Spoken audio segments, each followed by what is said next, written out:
Hey, Dad. So, special video today.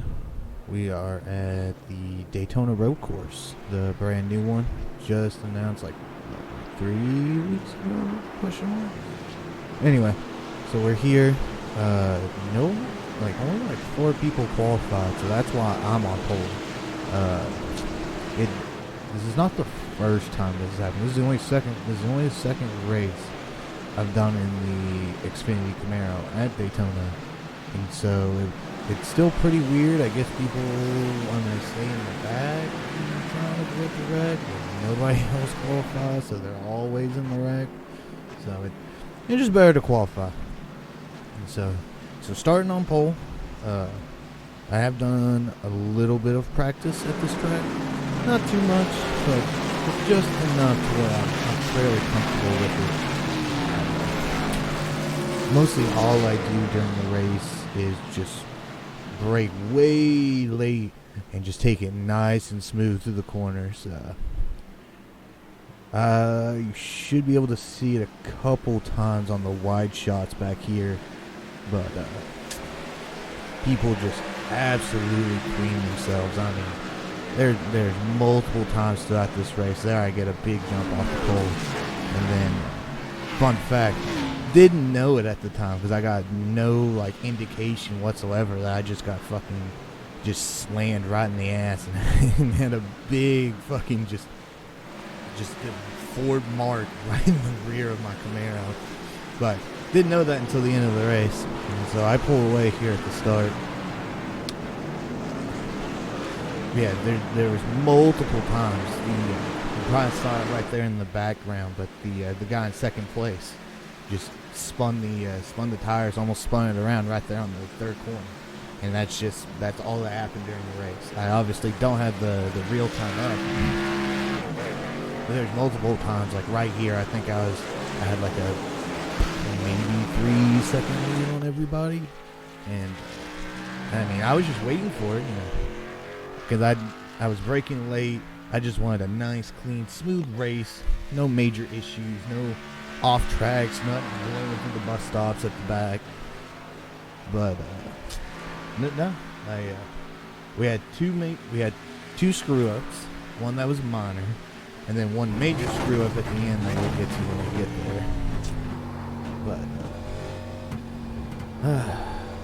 But yeah, the whole time, I mean, I pull away right here at the start, and then with 3 laps to go, or no, 5 laps to go, the guy in second place had finally reeled it back in within about 3 seconds. Towards the end, when I was really babying the tires and just not really, I just didn't want to spin the car out and just absolutely trash what I had. I was fine with a top 5, but there at the end, they were starting to get close, and then every single time I'd see it jump to 8 seconds.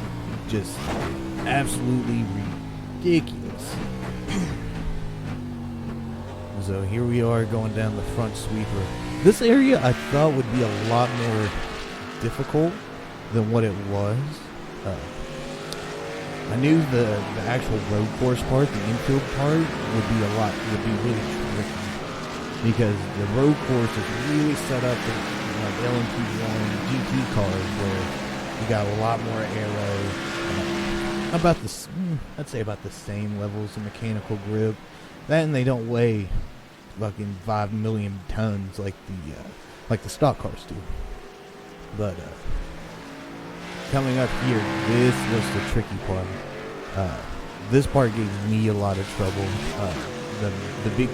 The only two real screw ups I had was right here on this part, because going up onto the track, it's so easy, even in second gear, to just overhog it and then just spin the wheels. Which that I did know was going to be a problem. I knew that, because stock cars are made to just sit flat against the ground, no wiggle room, and so that sudden lurch, essentially right there in the middle of the corner on a Daytona Daytona corner, it's gonna easily unsettle the car, and it does. I never went back to look and see how many people wrecked right there, but people wrecked all over the place. We started with a field, I believe, of 25, and at the end we had 16 cars still there, and I think like 13 on the lead lap. I wasn't that just really blistering fast on the pace. I was meeting the pace. My sector 3 times right there from the, I believe sector 3 is from the bus stop to the start finish line. That's sector 3. I was a little slow on it because I really babied it on the bump stop coming out of turn 3, right in the middle of turn 4. Because that one gave, during the last race, and when I didn't record before this, that one gave me a lot of trouble. You just get like you try to use it like a GT car is what I tried to do at first, but you had to throw all that out the window because I'd hit the rumble strips and it'd just lose all traction on the left or right side, and the car would shoot 90 degrees. Another thing that was a learning curve for me was the how different these things got, because I've driven this before in like Project Cars 2. I can't remember what the road course is. But I've driven the road course before. The bus stops, the bump stop was the only like real new addition to it, and I've never driven the Xfinity on it. The Xfinity isn't a hard car to drive. But I knew the layout. I knew where to brake, how to slow down for it. During the practice sessions in the last race, I really got my braking points set down. Here in the bump stop in the backstretch, I just never touched the gas in the middle of it. I could hear a couple people doing it, but just the balance of the car just didn't feel right. I think at one point I tried to kind of keep some speed through it, and then it just broke loose real easy, which is one of the big downsides of these cars, and we're gonna see it probably this weekend when the IRL Cup Series and Xfinity and trucks get on it. Is that these cars are very temperamental. There's a lot of just sudden elevation changes. Going down through here by the pit wall, that's fairly smooth. But coming up right through here, right in the hairpin, it's not really a hairpin. It's mostly a hairpin. Right there on exit, there's like 3 or 4 little bumps, and it'll just knock the rear end loose. Just the car completely unsettles off of it, and just like we saw at the beginning, down second place, almost spun it around. I'm talking way too fast. But the last race I did, I spun it out I think 2 or 3 times. That one I had a lot of trouble, and then this section right here just struggled a lot with it. I would lie to you. I didn't see it was an easy race per se, but I mean, because people are always like, I'd say about 7, like the average I'd say would be about 7 to 8 seconds lagging behind my time. And it's really weird on these road courses. You have fast sections through the corners, and then a slow bump stop right there on the backstretch. So I'd see them catch up real quick and then scratch back up to where it was. Sometimes a little extra added on. It's just, it's a very challenging track, especially with the bump stop right here on the backstretch. It's very easy. I do it a couple times. I don't remember if it shows up in the video or not, but I do it a couple times where it sits there and just jerks the back wheel. You feel it wheel hopping and just loses all traction. So here we have some cool shots. I added in goes right rear to right front to left rear to left front. I thought this shot was really cool because it shows the flame spitting up the side as I downshift down in a second. down to first. Hugged the corner. I don't know if it shows it. You can kind of see it right there. The rear end kind of wiggles just a little bit right there on the exit of the horseshoe. This part gave some people trouble. I never really had a problem with it because you slow down. I mean, here in the later stage, I think this is like 9 laps in. In the later stage, I actually started braking before that turn, just because it's very easy. Oh, here's the first big goof. He didn't heel toe it very well, and so the back tire just wheel hop and fucking spun me around because just the way the chassis is designed. And so that was the big goof.